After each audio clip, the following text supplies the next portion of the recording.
Today, we're going to be talking with a company that is rethinking the way computers work. As workloads become increasingly more resource intensive, this company is leading the big memory and memory-centric computing charge. So stay tuned.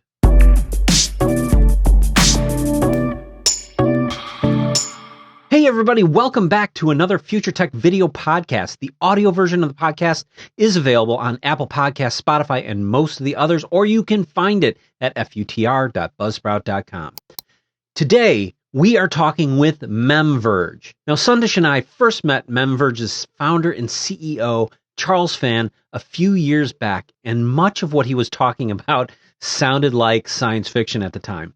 But MemVerge has raised over $43 million from prominent VCs and some major industry players like Intel, Cisco, and NetApp. By utilizing persistent memory technologies and memory virtualization, they are redefining how computers process data, and we are excited to hear all the details. Welcome, Charles. Thank you, Chris. Thank you for having me here. Yeah, very excited to talk to you. I've been we've been following you for a long time, and we're fans of what you're doing. And I think what's so cool about what you guys are doing is that you're kind of taking on a really hard challenge. It seems, you're taking this to kind of, this is more of a revolutionary technology than an evolutionary technology, which I think is interesting. So with that said, let me find out a little bit about you first. So can you give me a little bit about what your background is and what your personal journey was? Sure. So first of all, it's great to be here. And I know we met each other first, I think, event in New York that one of the VC organized. And at that time, we were just starting. And like you said, we were trying to challenge some assumptions that we took for granted for over 50 years, which was memory and storage being separate. We tried to converge them together. It's been an exciting journey, and it's great to share with you and your audience here. And in terms of my personal journey, I grew up in China, and I came to U.S. when I was 17, and I came to Indiana, and and I didn't speak English, and I was the only Chinese in my high school. So it was a little tough during the first few months trying to follow what's going on. But the people were very friendly, and they helped me out, and I survived. And I went on to attend school in New York City and then Caltech for my PhD, and starting to work in tech and being working on some amazing technologies with some amazing people. Yeah. No, I mean, definitely doing some cool stuff. So tell me a little bit about what was the idea behind MemVerge? Like what was that aha moment you had that here's what I'm going to do with my life? Right. So, maybe just share with you the projects I worked before MemVerge and what led to MemVerge. My career started when I was a grad student at Caltech, and my advisor, Shuki Brook, and I decided to start a company called Reinventing. And that was back in 1998, the first .com era. Yeah. And that's the time when I started going to storage. Data started to increase, and people need more and more storage. So we started developing a storage virtualization solution that was eventually acquired by EMC in 2005. And after that, I worked for VMware and started a storage BU and shipped a product called vSAN or Virtual SAN. And that is a software-defined storage product that is sort of a leader in that category now.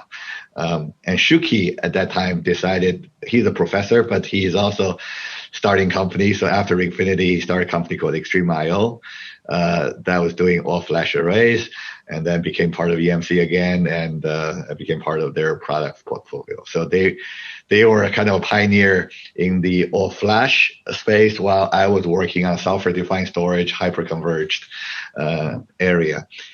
And as I think we came back together around 2015 timeframe, and we started thinking what to do next, what could be interesting in the infrastructure space, and which was not easy because cloud will start to taking over, and the room for startups seems to be shrinking, in terms of what you can work on, given the three big cloud players are really dominant in the infrastructure space. And so we've been talking for a couple of years until in 2017, we read the news that Intel finally shipped the Optane SSD. And I knew about it since 2012 when I was still at VMware, learned about this new storage class memory that Intel and Micron have been working on, but it was delayed a few times. So we were kind of skeptical whether it's going to ever come out because it's so amazing. It kind of redefined the expectations between memory and storage. It's kind of both. And we were not sure whether they're going to ever ship it or anybody going to ever ship it. But in 2017, they actually shipped the first product using this technology. And I remember Shuki and myself and a third person, which is a younger student, Shuki, called Yue.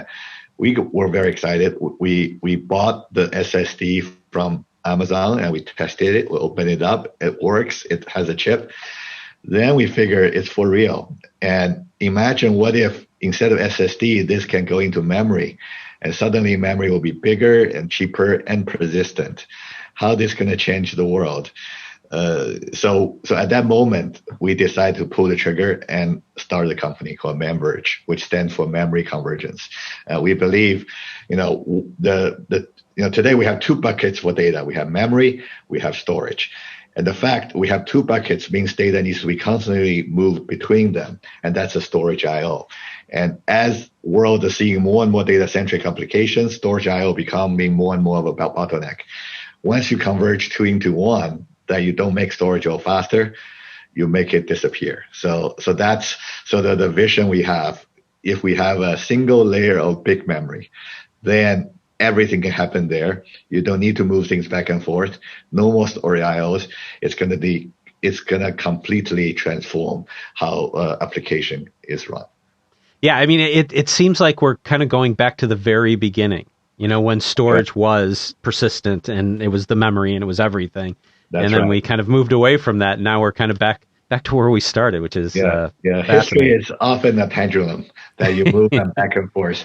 And in this case, this swings every 50 years. I think starting from 50 years ago, that with the invention of DRAM, that these become two different things. And now I think the pendulum will be swinging back.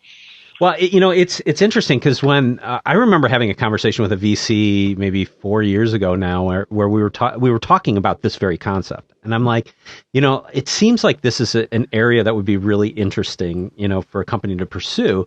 Like, do you have any companies in your portfolio? And he's like, no, that would never happen. That would never happen. Not now. Who's right? Right. Right. We're kind of talking around the edges of some, new Gartner categories here, I think, right? To the point where I don't even know that category has entirely been defined, because I've heard everything from MCI, memory-centric infrastructure, to memory-centric computing, which seems to be winning the day right now, maybe. And then now you've got this, concept of big memory, right? Can you just take a moment and explain what any of that means? Sure. Yeah. So this is very much an emerging area. So I do not think there is a Gartner magic quadrant, big memory or memory-centric computing or memory-centric infrastructure. It is a emerging new area. As I mentioned, before you have the area of compute and you have the area of storage, and there are various categories within each of them. And this is kind of a intersection or convergence between them. Traditionally, the memory side is where it's very fast. DRAM is a very fast media. The latency is around 20 nanosecond. So really, really fast. Yeah. And but it has some limitations. First of all, limited by the physics of its density, you cannot have too much memory. Typically, in a server, you have a few hundred gigabytes, and that's a pretty big server. So you are limited by the size of the memory you have. Secondly, for the same reason, the cost has been relatively high. So it's been hovering around $10 per gig, where the storage, you're looking at 10 cents per gig. So it's orders of magnitude difference in price as well. And then thirdly, it's volatile, meaning if you lose power to your computer, you lose your data in your memory. So that means you have to find other ways to protect your data against power failures, or if you lose a machine, and so on and so forth. And that's where the storage comes in. So the storage kind of overcome all of the three limitations. Number one, it's much bigger.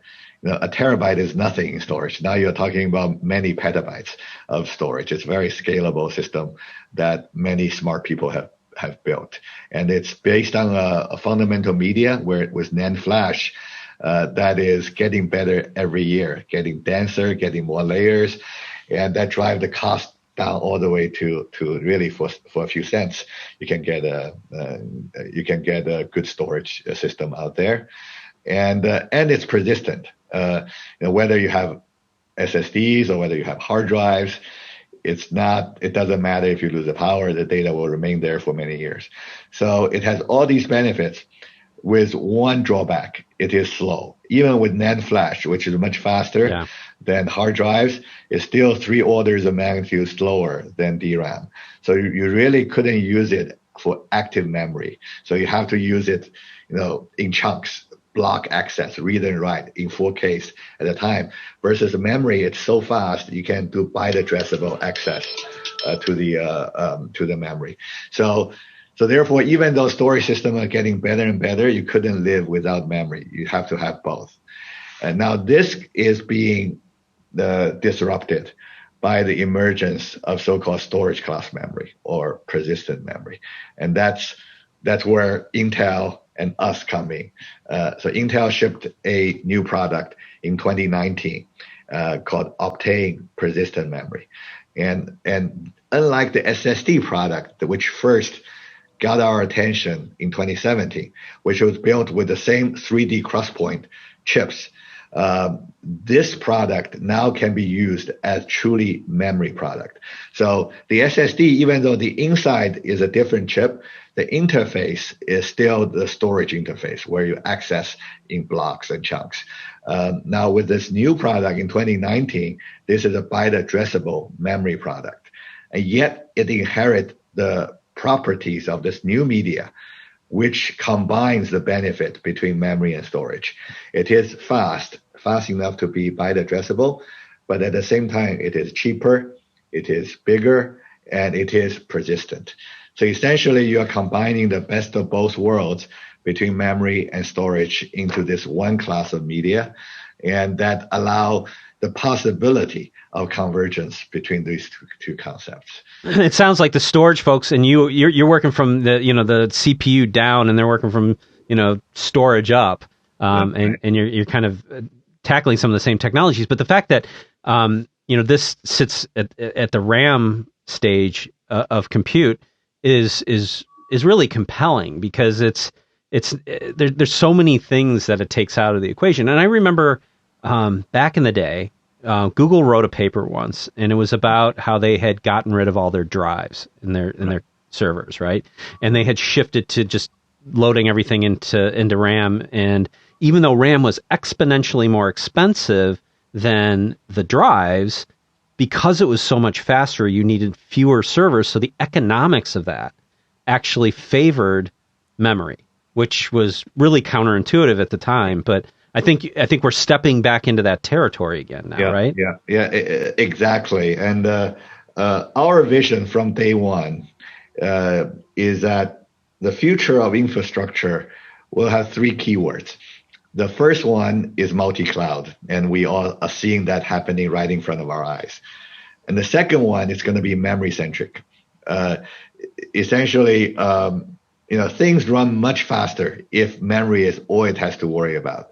In fact, there are more and more memory-centric applications whether you're talking about machine learning, TensorFlow, PyTorch, or whether you're talking about Spark, or you're talking about other real-time analytics workload, they only work well when it's in memory. Once it's out of memory, you need to go to storage, the performance falls off a cliff, become 1,000 times slower. So things run much faster in memory, just like the example you just gave on Google. So second, it's going to be memory centric. And third, we believe it's going to be software composed. So all these physical resources will become more heterogeneous. You get various kind of CPUs, GPUs, XPUs, you get various kind of memory, and you need a software layer to manage them, to really curate them so that they became composable units to be consumable by the applications. So the three keywords: multi-cloud, memory-centric, and software composable. And that's where we are going for the next 10 years. And where we are working on, whether you call it big memory or memory-centric, is really centered around this memory-centric word, but also related to multi-cloud and software composed and how to make that really consumable by the applications. Yeah, I mean, I want to touch on the cloud piece of it too, because I got to wrap my head around how all this works in the cloud. One of the things that's really interesting about this is that, if you're taking away the storage layer, you have to reproduce all those things that storage does, because storage is not just, where it ends up, but you're snapshotting things, you're backing up things, you're replicating things. Yeah. So now you have to do all that at a much higher level. And I know you're doing, memory virtualization. And can you talk to me about how you include all the benefits of storage into that piece of it? Yeah, that's such a great question, Chris, because that's where the software component comes in.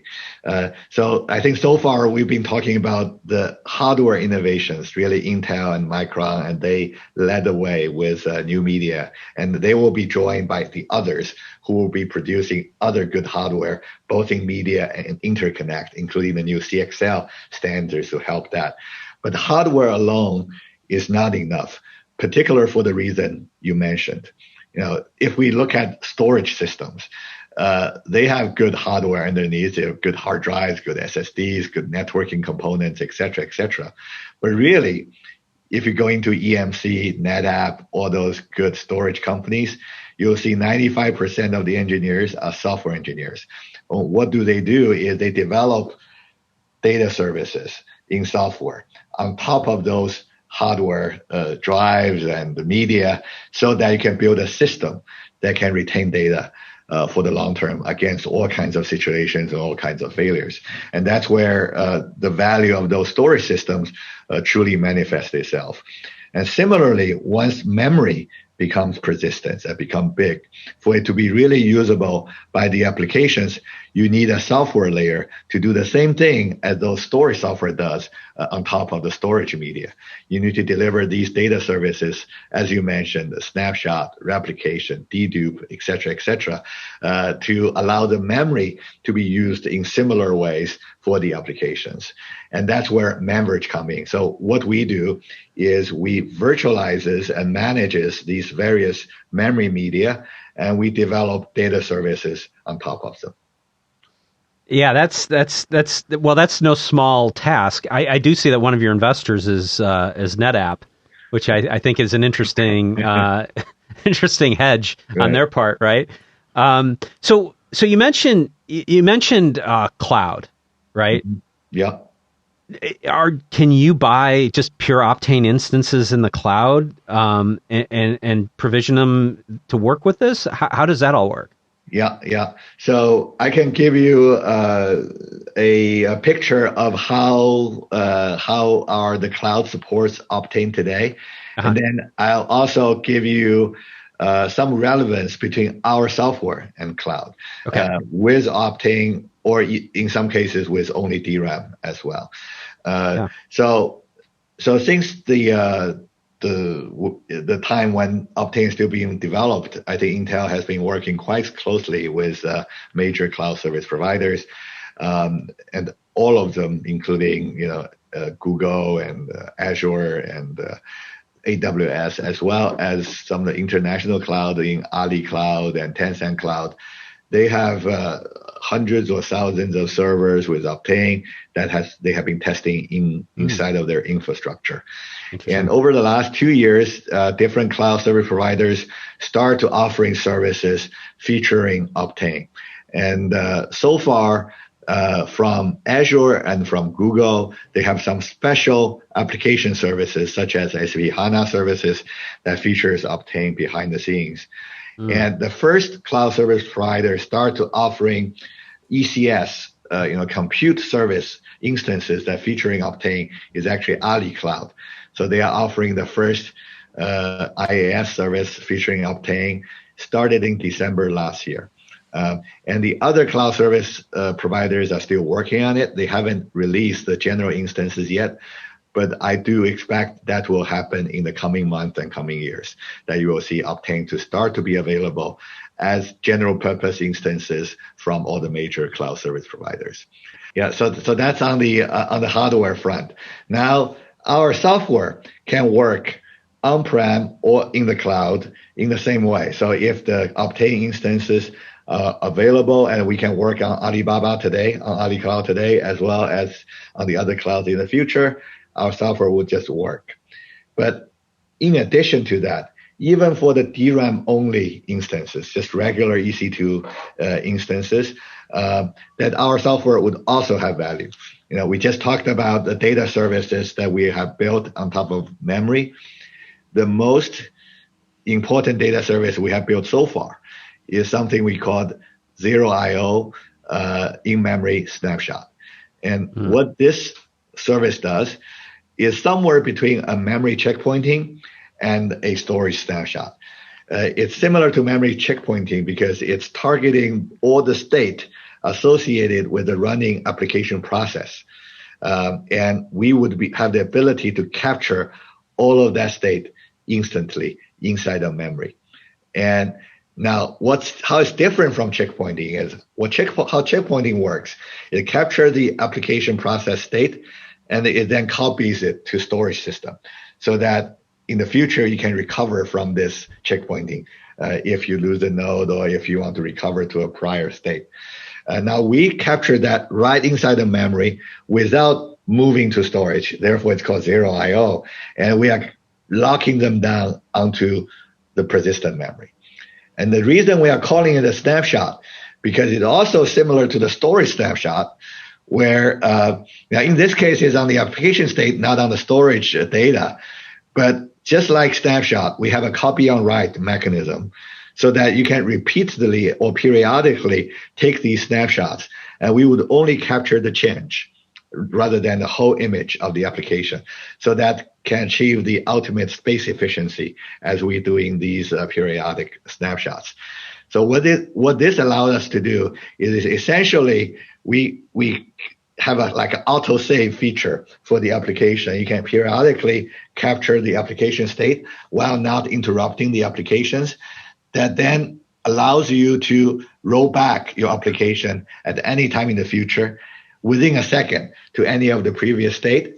And if your machine crashes, you also have those snapshots preserved on persistent memory that you can recover from them as well.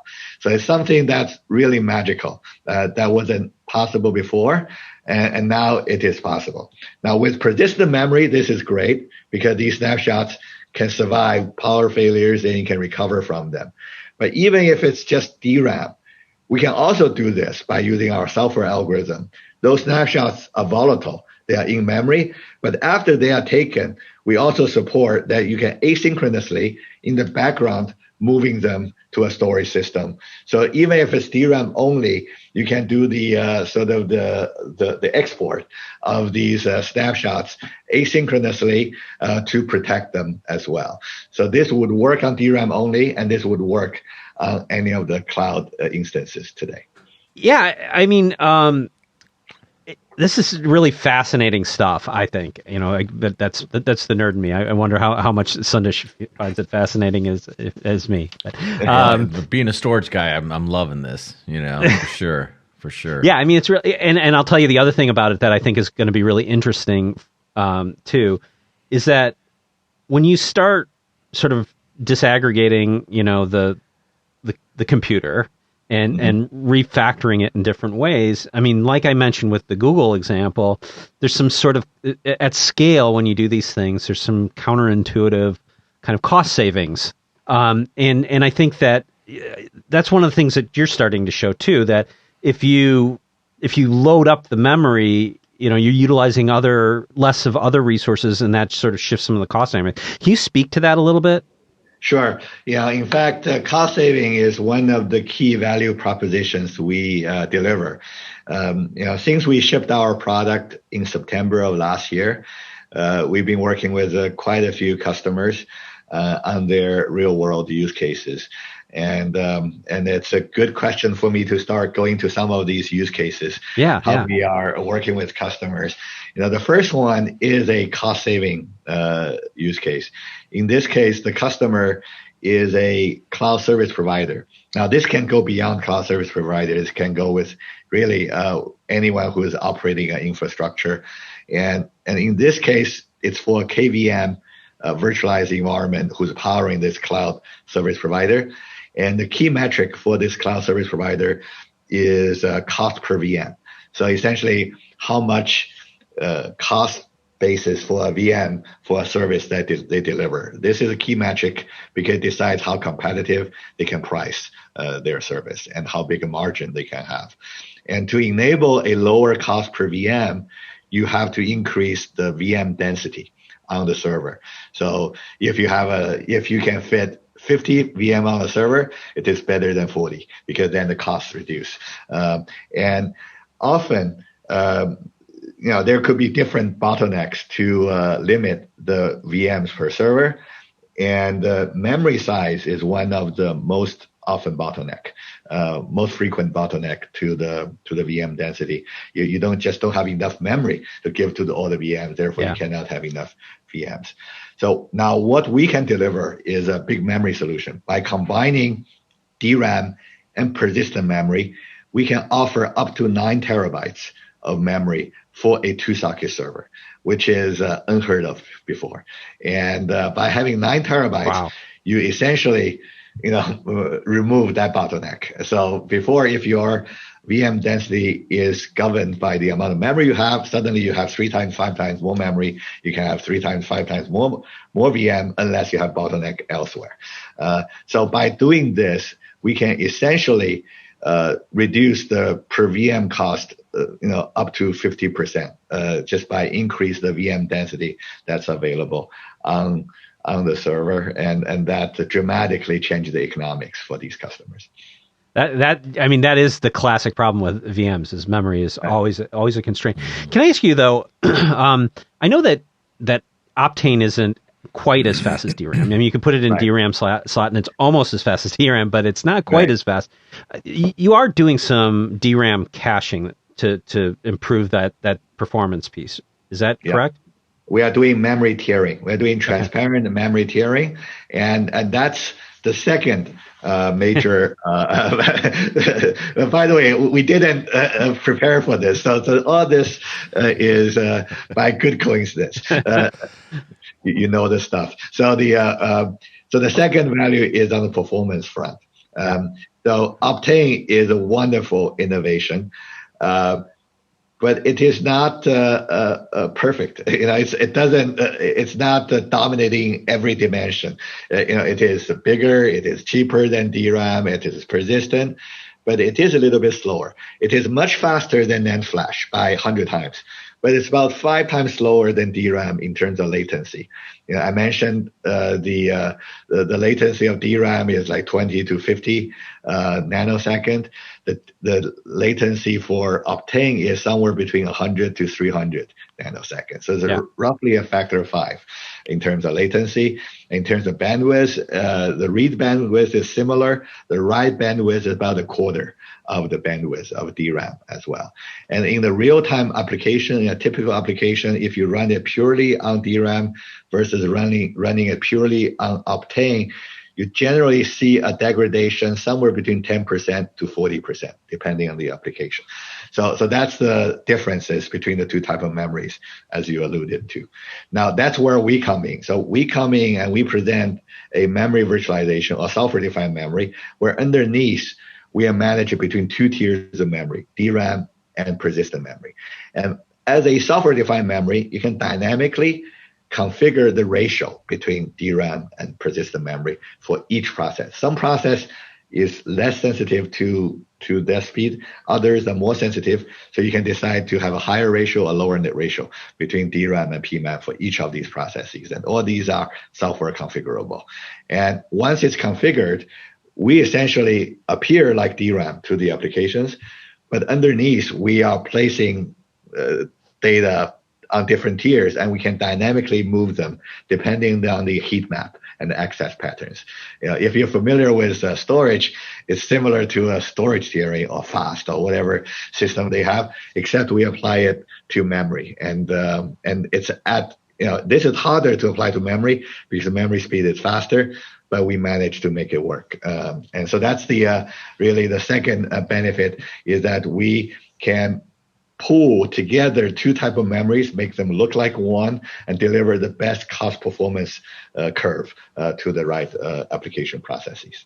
Yeah, that's really interesting, because I would think that, like when you're talking about like database applications, for example, right, where you're loading a whole database into memory, it's great to have it all in memory, but you're probably only using this much at any given time. So the cost dynamics of that sort of tiering must be off the charts in terms of how that plays out, I would imagine. Right. And I think the key benefit of this memory-to-memory tiering is that with both media, you can have direct access, byte addressable direct access, versus a memory-to-storage tiering. It's like all virtual memory. For anything you want to use in memory, you have to do the page swap first before you can access it. This, you can have direct access without requiring a page swap. And so this makes it much faster than the typical virtual memory or the memory to storage tiering method. So I know you said that you're kind of capping out at about 9 terabytes in two DRAM slots. Is that a practical limit, or is that just sort of where we're at right now? That is where we are at right now, and it is a function of time. So I think with Intel's series 200, that's already increased by about 33% to 12 terabytes, and that's becoming available as we speak. And I do expect in the next generation, in the third generation, which is expected in the next 12 to 18 months from Intel, the density will double on the Optane. So instead of 12 terabytes, of which, so today it's 8 terabytes of PMAM, Optane, plus 4 terabytes of DRAM, for a total of 12 terabytes for Series 200. I expect the PMAM to double from 8 terabytes to 16 terabytes. So we'll see the memory double in the next 18 months. And I think there's a new Moore's law in the memory space that we're going to see over the next 10 years. And that's going to practically deliver hundreds of terabytes of memory per server in the foreseeable future within the next 5 to 10 years. And with the CXL, which is a new memory fabric that is being standardized across the industry, that not only allow a new bus within a server to connect the memory, but that will allow memory bus to go across servers within 3 racks. And you can have like 50, 60 servers all connected together, and you will see petabyte scale memory pool start to appear for a pod of servers. So this is gonna be disruptive and gonna be amazing. Yeah, I mean that is amazing, and I got to imagine that beyond just the 3D crosspoint that's sort of underlying a lot of this technology, there's going to be persistent memory technologies. I like some of the Memristor stuff and some things like that may even be faster than Optane is right now, or even squeeze more performance out of what they're doing with the 3D crosspoint chips as well. Yeah, right. Yeah, I think so too. I think today their DRAM. I think DRAM is continuing to innovate as well. And then with 3D crosspoint, I think Intel and others are going to continue to innovate, increase the density, increase performance, et cetera, et cetera. And then there other alternative technologies that other players have been building, and we have indication from our partners. They haven't announced publicly, so I cannot share more details. But I do know there are a few of the other alternative technologies also getting ready and should become available over the next 2 or 3 years. So there are a slew of new memory technologies coming to market to enable this big memory vision. Wow, that's an interesting tease you just threw out there. So tell me a little bit. I mean, so you've got when you talk about sort of these memory pools now. I mean, you're spanning multiple machines. You've got a fabric that allows you to address all these different storage or memory pools. I'm going to say storage pools, but I guess they are too. But all these memory pools. How do you keep latency super low, like you need for a RAM-based kind of application, right, but still allow it to span so much distance?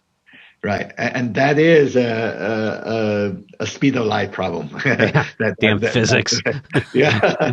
So we could do some smart things, but we cannot change the speed of light there. And that's why CXL, as I mentioned, works only across like 3 racks, so that to keep the distance within 5-6 feet of each other, so that light, it doesn't take that long for the light to travel, for the electrons to travel. And with the existing network, before CXL, the fastest network, whether it's InfiniBand or Rocky, RDMA over converging Ethernet, you're looking at somewhere between 2 to 3 microsecond of latency from server to server, and that is another order of magnitude slower than the persistent memory, like 200 nanosecond. So that does have a penalty once you start pooling memory across servers, and it is for that reason within our product today that we can manage a cluster of servers, but for each of the pool, we are limiting it still to a local node. So we are not enabling the cross-node pooling yet. But with CXL, we are expecting the cross-node latency to drop below 1 microsecond. It will be on the order of hundreds of nanoseconds.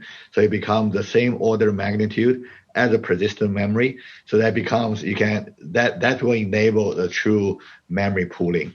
And to enable a new memory pyramid. So I think in the future, there will be a new memory pyramid. There are going to be 3 layers of memory that are supporting the applications. On the tip of the pyramid is a near compute memory. So this includes CPU cache. This includes high bandwidth memory that are right there next to the GPU, next to the processing unit. So these are the memory that they want ultra high bandwidth connecting to compute, or even potentially sitting on the same chip as compute to work together with compute. So that's a first tier. That's going to be the fastest. It's going to have a single nanosecond or even faster latency and really incredible bandwidth to the compute. The second tier is the DRAM on DIMM slots using DDR. And this is a memory that we have been familiar with over the last 50 years. It's going to continue to exist. It's going to be the workhorse of your working memory there. And the third tier is a capacity tier memory that doesn't exist today. And this will emerge. I believe persistent memory on DDR is temporary. All the persistent memory will be on CXL, and that's going to be connected along with other type of memories. And this is a type of memory that's going to scale to many terabytes or even petabytes. And so these 3 tiers going to be the new data infrastructure for applications, and where we envision a world where the entire application will live in memory. And the storage, especially the performance tier of storage, will become less and less necessary. This is where I was saying when it gets into a little science fiction-y sounding. Yes, this is where that happens, I think, right? Yeah. So tell me It'll about. Take a few years, but it will happen. No, I mean, it's clearly, we're clearly barreling towards this future right now. I mean, I'm glad you're working on the problem so that when we get there, we'll have some way to use it. So tell me on that point. You mentioned, one use case. Can you talk about some of the other cool use cases that you got for this? Yeah, thanks for asking about that. So we are focusing on right now on three key use cases. The first one I just introduced for KVM virtualization. We can be the memory serving the whole hypervisor. Therefore, all the VMs can enjoy the software-defined memory that we deliver. The second use case are primarily targeting the financial industry. It is for their in-memory databases and other in-memory applications that we can essentially not only deliver bigger memory so that they can run bigger instances of those databases and applications, but also through our snapshot, they can have a good high availability solution for these in-memory databases and in-memory applications that it can survive. As memory become bigger, the blast zone gets bigger, so the damage of a failure becomes bigger. So we can, using a snapshot, to protect all those data in the big memory, and that's really useful. So we have customers using Redis, using Hazelcast, using KDB+, using various homegrown in-memory applications that can use our memory machine, software-defined memory solution for it. So that's our second use case, is really for the trading infrastructure, for the people who are really demanding low latency, high performance, and they build their in-memory infrastructure for it. We can enhance that infrastructure. The third use case is for data science, and in particular, interestingly, the first sub-use case we found a lot of traction with genomics and bioinformatics. Sure. So they typically use RStudio or using Python and doing all these pattern finding of those big DNA, RNA sequences. And we can make that speed up. So we can deliver a bigger memory for them. We can have in-memory checkpoint for each of those stages. So they are typically multi-stage as they are doing processing these big data sets. And we can capture the running state after each stage, which allow them to track it. Without this, they have to checkpointing it to storage, which takes a long time, where we remove all those time they needed for I/O. And the running time typically can increase somewhere between 60% to 70%. You can save 60% to 70% of running time by utilizing our solution. And then we can also make the rollback. So sometimes they need to roll back to the previous stages to reproduce the results or do what they call what-if analysis. What if you change these few DNA sequences, see how it works out. And this is being extensively used for COVID-related research and for cancer-related research. And we can really enhance their time to results and make that much faster for these biologists and the data scientists.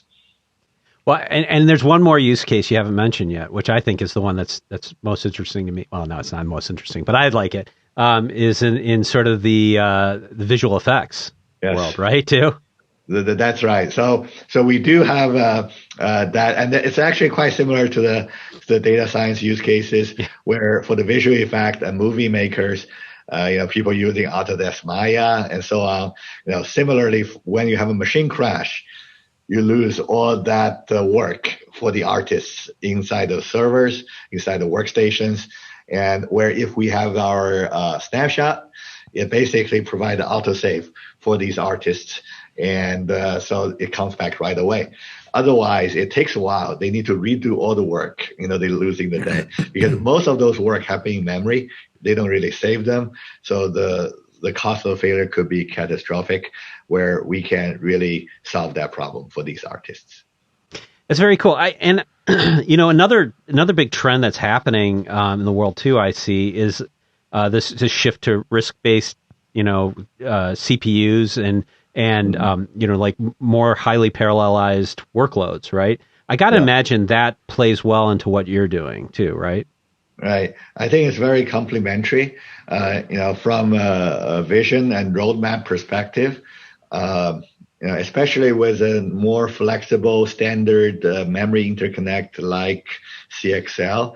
It can potentially connect different processing unit to different memory unit.